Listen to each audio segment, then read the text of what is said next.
He nursed a lady back to health, unaware she owns the town's only hospital. The road stretched empty into the dying light, a forgotten vein through the heart of Texas City. Shadows pooled against the edges, thick and restless, as thunder whispered from beyond the hills. Somewhere in that fading world between day and night, a broken soul lay crumpled in the dust, unseen, unheard, and almost lost. And riding toward her, against the tide of silence and storm, came the one man who still remembered how to care. Before we go further, please ensure to like, share, and subscribe for more interesting stories like this one. The sky glowed with gold and purple as the sun set over the countryside. Everything was quiet on the empty road, except for the slow creak of an old bicycle. Daniel leaned forward into the wind, his boots moving up and down on the pedals. He was used to riding alone, and the road felt like his only companion. He almost didn't see her.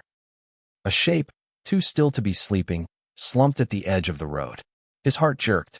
For a second, he just stared, frozen between caution and instinct.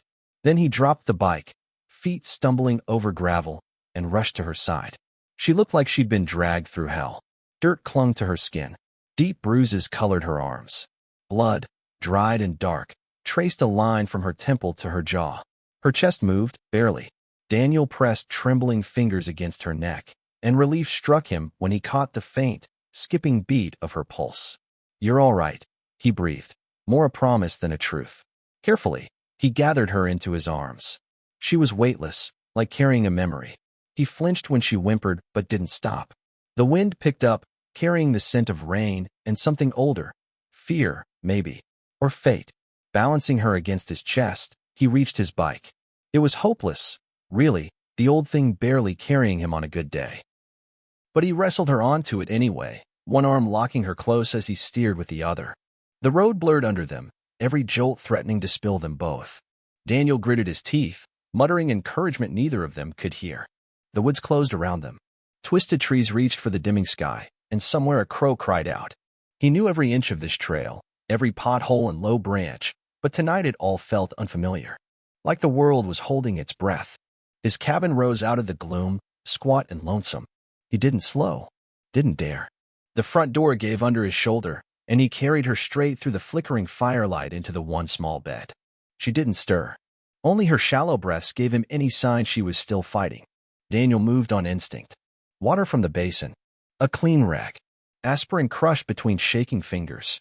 He wiped the blood from her forehead, cursing softly under his breath when he saw the knot swelling above her brow. Every small touch felt clumsy. Wrong. Too late. As the storm broke outside, he knelt beside her, whispering nonsense words meant to bridge the vast, terrible distance between life and death. The walls rattled under the wind's fury. The fire danced, throwing shadows across her broken face. He didn't know her name, didn't know her story. All he knew was that tonight, she was his to protect. Hours stretched thin. The fever took hold, and Daniel fought it with everything he had. Cool cloths pressed against her skin, battered prayers muttered into the smoke-stained ceiling. Once she stirred, a breathless sound slipping from her lips. His chest ached with the wanting for her to wake, to speak, to give him something, anything. "You're safe," he said, again and again, as if the words alone could build a wall against whatever had torn her apart. Sometime before dawn, exhaustion dragged him into the old wooden chair by her bedside. The cabin creaked around them, the storm's anger fading into a heavy, grieving rain. Outside, the world slept. Inside, Daniel kept watch. He didn't think about what tomorrow would bring, about questions or consequences. He only thought about this moment, about the fragile thread of life he held between trembling hands, and the way, even in unconsciousness, she fought to hold on. In the dark, battered hush of the storm, Daniel made a silent vow. Whatever the cost, he would not let her slip away. Not tonight. Not while he still had breath to give. The storm had spent itself by morning, leaving the woods soaked and heavy with mist. Inside the modest wooden cabin, warmth fought against the damp air creeping through the cracks. The fire in the hearth snapped quietly, throwing thin shadows across the rough-hewn walls. Daniel sat beside the bed, a chipped bowl of water balanced in one hand, a clean cloth in the other. The woman lay still, her skin pale against the dark quilt wrapped around her. Fever flushed her cheeks. She shifted slightly under the covers, a faint, broken sound escaping her lips. Daniel dipped the cloth into the water and wrung it out with clumsy fingers. He brushed it gently over her forehead, careful not to wake her, though he doubted she was anywhere near consciousness. The bruises on her arms had darkened overnight, ugly reminders of what she had survived. His jaw tightened as he worked, but his touch remained soft, almost reverent. "You're safe here," he muttered, his voice low, rough from disuse. She gave no sign she'd heard, but he kept talking anyway. Words filled the space between them, easing the weight pressing on his chest. "Name's Daniel," he said, dabbing her temple. "Not much to know. Just a man with a cabin no one visits." He smiled, though it didn't reach his eyes. His gaze flickered to the battered shelves lining the walls. A scattering of books, old photographs, tools long out of use. Signs of a life that had once expected company, though none ever came. "I built this place with my own hands," he added, almost proudly. "Took me 2 summers and a broken back." He dipped the cloth again, cooling her neck where sweat had gathered. His hands were big, scarred from years of work, but they moved with surprising tenderness. Every time he pressed the cloth to her burning skin, it felt like a small offering, a prayer that he didn't know how else to say. "You remind me of someone," he whispered, voice catching for a moment. "Someone I couldn't save." He didn't elaborate. The memories clawed too close to the surface. A younger sister with fire in her eyes, lost to a fever no doctor ever reached in time. Regret lived in Daniel's bones, and tonight it rose again, sharper than ever. He set the bowl down and checked the makeshift bandages he'd wrapped around her ribs. His fingers hesitated over a particularly nasty bruise. He swallowed hard and shifted the quilt to cover her more securely. Rain pattered gently against the windows now. The storm's fury had passed, but its sadness lingered. Daniel leaned back in the chair, the wood creaking under his weight. His eyes traced the familiar, worn details of the cabin. The second chair gathering dust by the hearth, the empty hooks on the wall where coats once hung, the shelf where 2 mugs sat side by side, waiting for a conversation that never came. "I didn't always live out here," he said quietly. "Used to think I'd have a family. Built this cabin bigger than I needed. Fool's hope, I guess." The woman stirred again, her brow tightening. Daniel leaned forward quickly, brushing her hair back from her damp forehead. "You're doing fine," he soothed. "You just rest. No one's gonna hurt you here." The fire popped loudly, making him jump. He chuckled under his breath, embarrassed by his nerves. His hand lingered near hers for a moment. Then he pulled it back. Too much. Too soon. He stood, stretching the stiffness from his limbs, and busied himself around the cabin. He stoked the fire, refilled the kettle, straightened the rumpled quilt at the foot of the bed. Every small action a way to keep panic at bay. Once, he caught himself glancing toward the door, half expecting someone to come storming and looking for her. But the woods remained silent, the trees heavy with mist. He returned to her side and pulled a small wooden box from beneath the bed. Inside were a few keepsakes, a locket, a carved bird, a stack of yellowed letters tied with twine. He thumbed through them absently, then stopped, guilt twisting in his gut. She needed him present, not lost in the past. Setting the box aside, he took the woman's hand gently in his. It was cold, fragile in his calloused grip. "You don't know me," he said, voice low. "And maybe you wouldn't trust me if you did. But you got no reason to be afraid. I ain't gonna leave you." The cabin creaked as the temperature dropped with the setting sun. Daniel rose to add another log to the fire, then settled back in his chair, pulling the quilt tighter around her sleeping form. As night deepened, the fever seemed to ease a little. Her breathing grew less ragged. Encouraged, Daniel leaned closer. "You're a fighter," he murmured, almost smiling. "I can see it." He sat with her through the long hours, his body weary but his mind sharp, refusing to let down his guard. Once or twice he dozed, jerking awake at the smallest noise, heart racing with the fear that she might slip away without him noticing. The second chair sat empty by the fire, as it always had. But tonight, Daniel didn't feel quite so alone. He stayed by her side, whispering pieces of a life no one else had cared to hear. Dreams he once chased, promises he never got to make, regrets he carried like stones. The woman never answered. She didn't have to. In the heavy, firelit silence, her presence was answer enough. Sunlight drifted through the cabin's small window, cutting a warm line across the worn wooden floor. The fire had burned low, throwing soft orange light against the walls. Daniel dozed in the chair by the bed, arms crossed loosely, his his chin brushing his chest with every slow breath. A sudden, broken sound cracked the stillness. Daniel's eyes snapped open. For a moment he sat frozen, disoriented. Then he saw her, the woman, stirring beneath the quilt. Her fingers twitched. Her head shifted weakly against the pillow. She opened her eyes. Confusion clouded her gaze. She tried to sit up, a pained, gasping effort that collapsed almost instantly into the bed. A choked sound of fear slipped from her lips. Daniel was at her side in an instant, hands raised in a calming gesture. "Easy," he said softly, voice rough but kind. "You're safe now. Take your time." She blinked at him, chest heaving. Her body was tense, muscles coiled tight beneath the covers as if she expected another blow. Her eyes darted around the room, absorbing every detail, the crackling fire, the rough walls, the battered table with its single-place setting. The cabin was unfamiliar, and so was he. Daniel kept his distance, crouching lower so he didn't tower over her. "I found you by the road," he said, slow and steady. "Brought you here. You were hurt bad." The woman didn't answer. Her throat worked as if she wanted to speak but thought better of it. Her gaze lingered on the door, then on the windows, measuring every escape. Daniel saw the fear in her, saw how it sat just beneath the surface like a wounded animal ready to bolt. It made something inside him ache. "It's all right," he said again, reaching for the cup of water he'd left on the bedside table. He held it out, not pushing it into her hands, only offering. "Here, just sip if you can." For a long moment, she didn't move. Then, with a trembling hand, she reached out and took the cup. The water sloshed against the sides as she raised it to her lips. She drank greedily at first, then slowed, coughing lightly into the quilt. Daniel smiled, a small, almost invisible thing. "There you go," he said. "Been a long few days." The woman set the cup down carefully, never taking her eyes off him. She had yet to say a word, but the questions burned in her gaze. "Who are you? Why am I here? What do you want from me?" Daniel didn't press. He sat back on his heels, giving her space. "You can stay as long as you need," he said. "No one's going to hurt you here." For the first time, her expression softened, just a little. Not trust, not yet, but a flicker of something less sharp than fear. Exhaustion pulled at her features, dragging her back toward sleep. She fought it, blinking heavily, but her body was still too weak.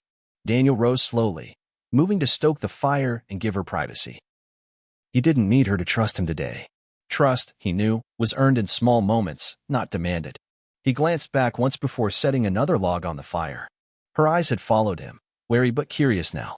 It wasn't much, but it was a start. Outside, the woods held their breath, and inside the quiet cabin, something new began to take root, a fragile thread of connection spun from patience, kindness, and the simple, stubborn will to heal. Neither of them said another word. They didn't have to. Not yet. The rain beat steadily against the roof, its rhythm a soft drum, a reminder of the world outside. Inside the cabin, the air was thick with warmth, the fire crackling low in the hearth. The woman, still pale but stronger now, stood beside Daniel near the leaky spot in the roof, her sleeves rolled up and her hands steady despite the awkwardness of her situation. Daniel handed her a hammer with a small, uncertain smile. "You sure you're up for this?" She took the tool without a word, her fingers curling around the handle. Her eyes, once wide with fear and uncertainty, were now focused, calculating. She tapped the roof in the right spot, then stepped back, shaking her head in mock frustration. "Not what I had in mind when I imagined my vacation," she said, her voice dry, but with a hint of something playful.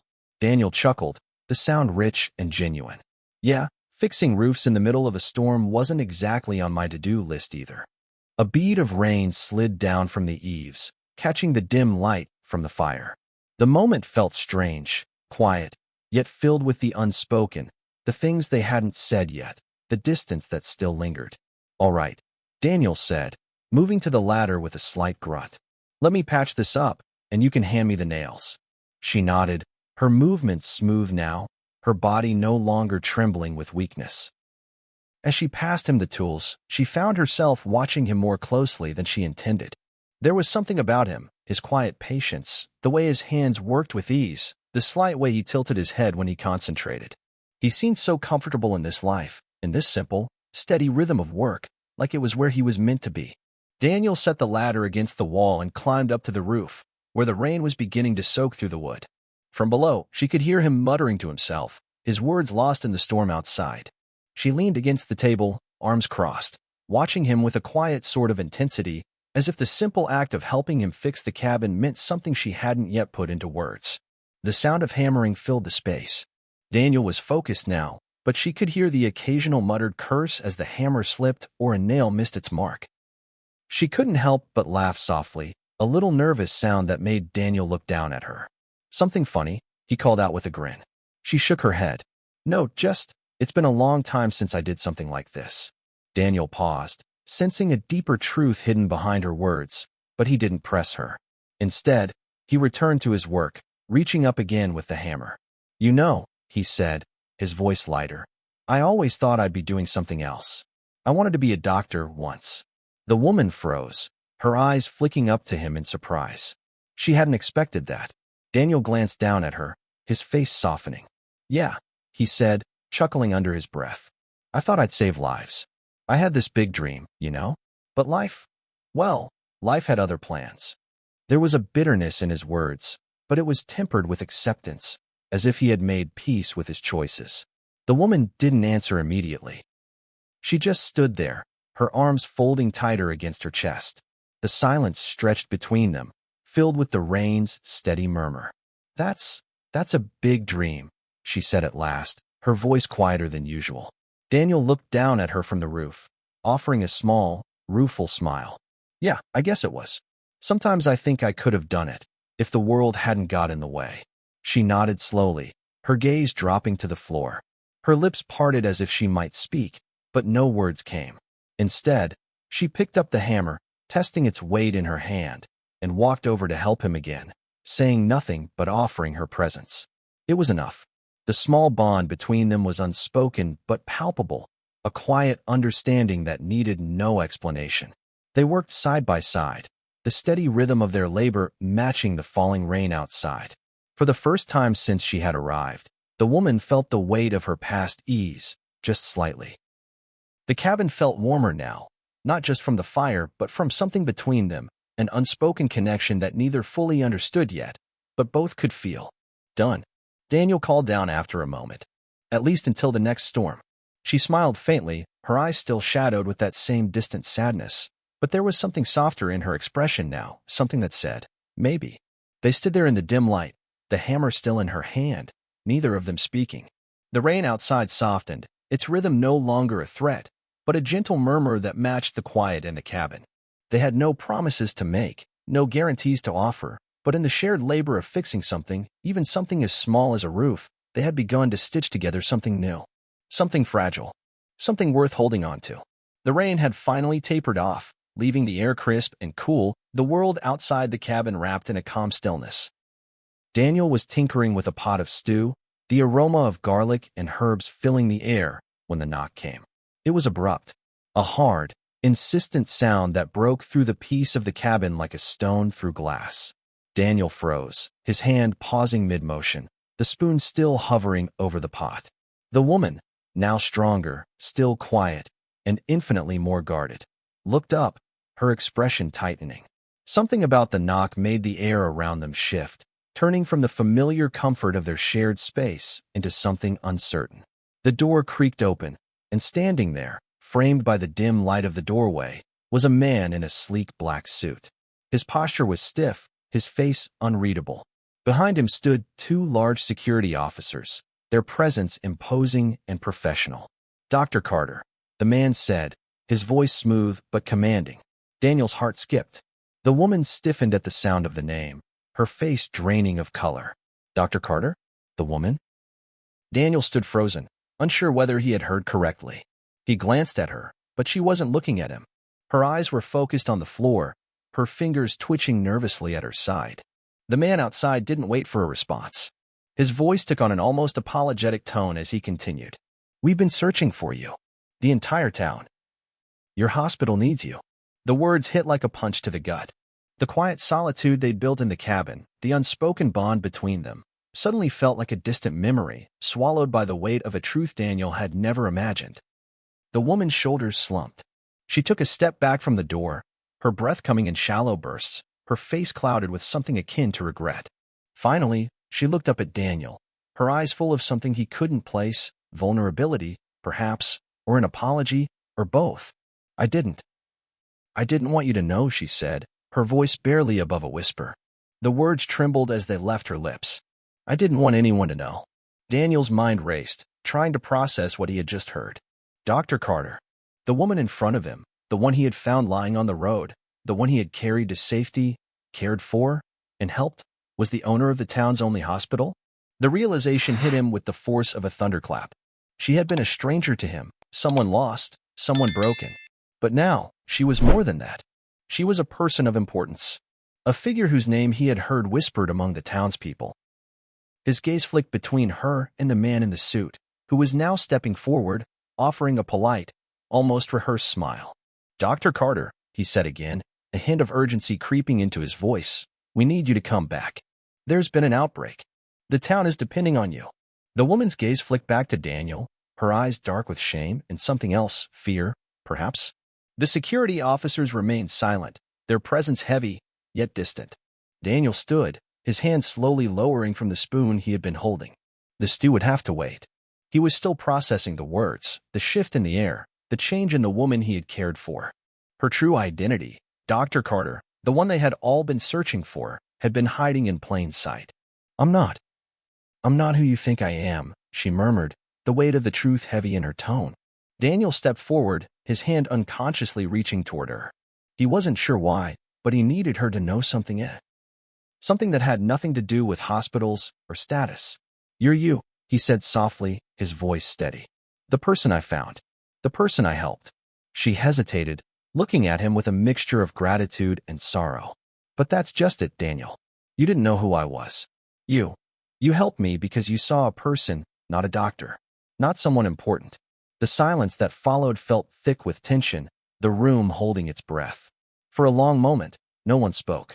Daniel couldn't shake the sensation of the world shifting beneath his feet. The woman, Dr. Carter, had been hiding from the very thing that had made her who she was. And yet, it had been his simple, unknowing kindness that had saved her. Finally, she turned back to the man in the suit. Give me a moment, she said quietly.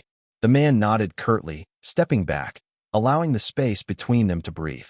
As the door closed, Daniel stood there, lost in thought. The storm outside had passed, but something far deeper still raged within him. She wasn't just a doctor, or a woman in need of rescue. She was a person with a past she had hidden, but not from him. He had helped her not because of who she was, but because of who she had been when she was lost. The town square was bustling with energy, the streets lined with people who had gathered for the long-awaited event. Bright banners fluttered above the crowd, proudly reading, "Welcome back, Dr. Carter," each letter sharp against the pale blue sky. The town had been in a frenzy since the woman, now revealed as Dr. Elise Carter, had returned. Her absence had left a hole in the community, but now, she was back. The town's only doctor, the one who had saved so many lives, had come home. But today wasn't just about Elise. Today, she was there to thank someone who had, in her eyes, saved her, someone who hadn't known who she was, but still treated her with kindness when no one else would. Daniel stood at the edge of the square, hands shoved in his pockets, uncomfortable in his worn jeans and the old jacket that had seen better days. The crowd around him was a blur of unfamiliar faces, all gathered to celebrate someone else, someone they all knew. Elise had insisted he come, dragged him here with a gentle but firm hand, reminding him that he was a part of this now. "You saved me when no one else even looked," she had said, her eyes softer than he had ever seen them. "You deserve to be here." But Daniel wasn't sure he did. He wasn't the hero they were about to cheer for. He was just a man who had acted on impulse, who had found a stranger in need and done what he could. The whole town had seen Dr. Carter as something more, a figure of authority, of grace, someone with a title and a legacy. He was just the guy who fixed her roof, the one who happened to be in the right place at the right time. Still, there he stood, watching as Elise, in a simple but elegant dress, made her way to the small podium at the center of the square. The crowd quieted, their eyes on her as she stepped into the spotlight. Her presence commanded attention, even though her gaze occasionally flicked to Daniel, as if she still couldn't quite believe this moment was real.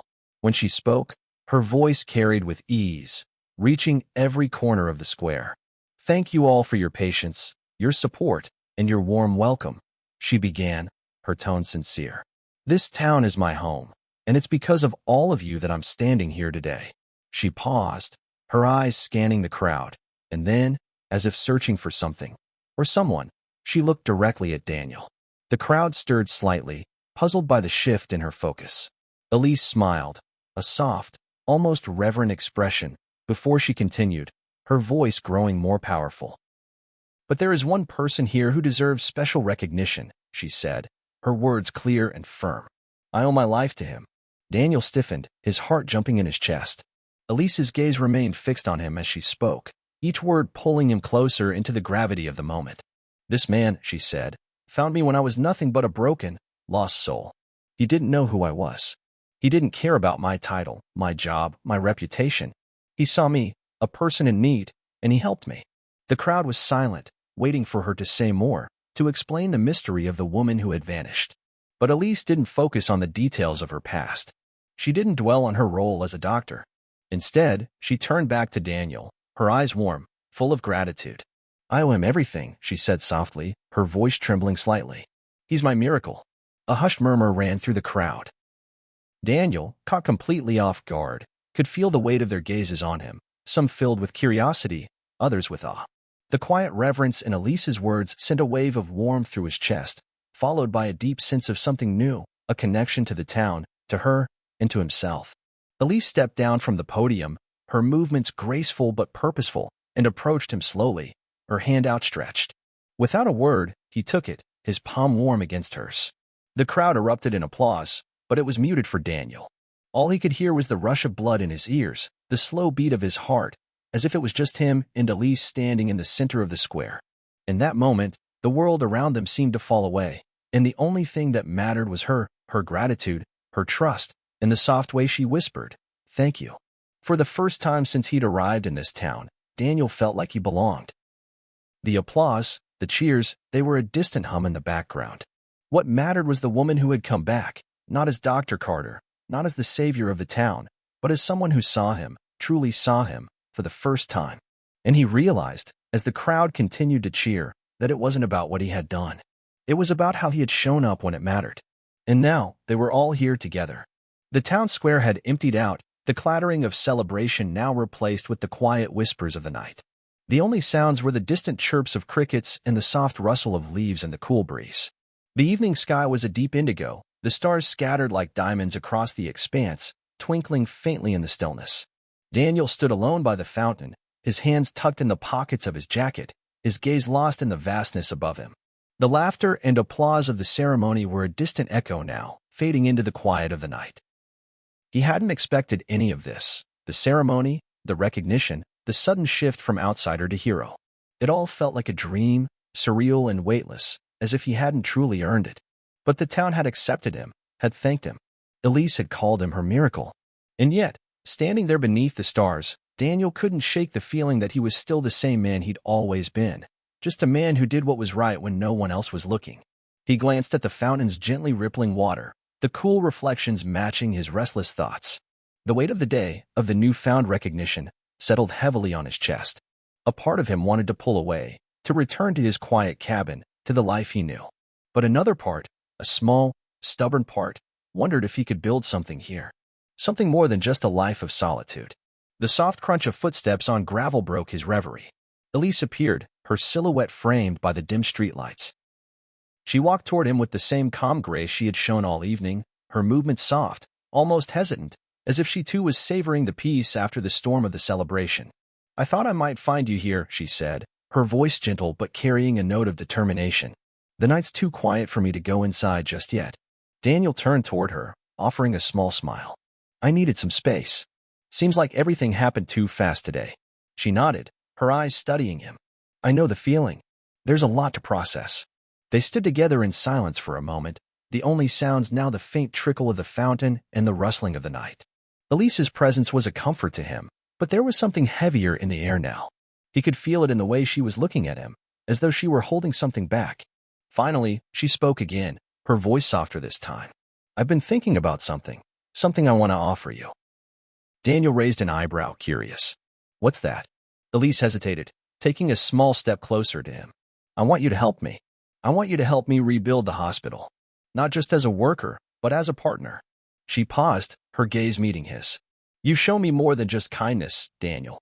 You've shown me that you understand what it means to care, truly care. The town needs someone who can help rebuild their trust. And I think that someone is you. For a moment, everything went still. The weight of her words hung in the air, and Daniel's heart seemed to skip a beat. A partner? A role in the town's future? It was more than he had ever imagined. He had never considered the possibility of being part of something larger than himself, something that didn't just involve solitude or escape. But this was different. He looked away, his eyes falling on the fountain once more, the water reflecting the stars above. He wasn't sure he was ready for this, for such a life. His instincts told him to retreat, to keep to the life he knew, quiet, independent, safe. But something in Elise's eyes, something in the way she stood there, waiting for his response, made him reconsider. I don't know, he murmured, his voice low, uncertain. I've never thought about being part of something like this. I don't have the experience you're looking for. I'm not a doctor, Elise. She smiled softly, the warmth in her gaze never faltering. You don't need to be. You've already proven that you know what it means to heal, to truly help. I'm asking you to bring that same heart to something bigger. Daniel swallowed, feeling the weight of her words settling into him. Could he really do it? Could he be the person the town needed, the partner Elise hoped he could be? For the first time in a long while, he felt a spark of something he hadn't allowed himself to dream of, hope. Hope that maybe, just maybe, this small, quiet act of kindness could lead him somewhere more than just a life of isolation. A life of purpose. He turned back to her, his eyes meeting hers, no longer uncertain. You really think I could do this? Elise nodded, a smile tugging at her lips. I do. And I'll be there, every step of the way. The moment lingered between them, soft and heavy with promise. Daniel glanced up at the stars once more, his heart lighter than it had been in a long time. The quiet peace of the night seemed to embrace him, a sense of belonging beginning to form within him. All right, he said finally, his voice steady. I'll do it. A smile broke across Elise's face, and the quiet tension between them faded, leaving something new in its wake, a future, uncertain but full of possibility. The fountain's water continued to flow, its soft ripples mirroring the subtle shift in Daniel's heart. As they stood there together, looking out at the quiet town, the world seemed to stretch before them, full of new beginnings. The stars above twinkled brightly, as if in silent agreement. If you enjoyed this story, ensure to like, share, and subscribe for more amazing, heartfelt stories like this. Also, let us know where you are watching from, and drop your thoughts in the comments. We'd love to hear from you.